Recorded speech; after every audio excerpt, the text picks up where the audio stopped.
Na prošlogodišnjem forumu učestvovalo je oko 700 i domaćih i stranih investitora, dok će ove godine samo strani biti oko 500.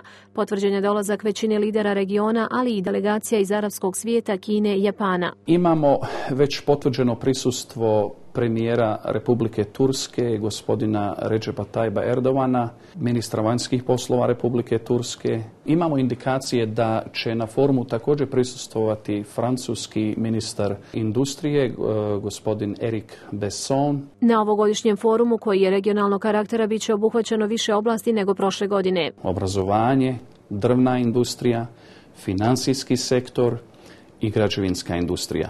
S tim da ćemo također uključiti i sektore koji su prezentovani na prošlogodišnjem forumu, a to je infrastruktura, turizam, poljoprivreda i energetika.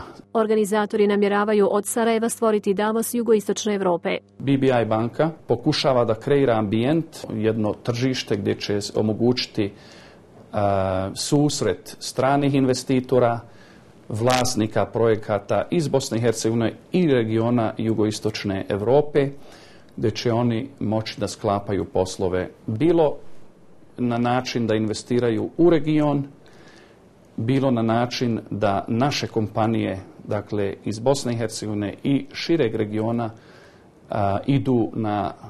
učestvuju na trećim tržištima. Prošle godine na forumu je predstavljeno 157 projekata vrijednosti 11,5 milijardi eura, a za ovogodišnji forum do sada je prijavljeno 60 projekata.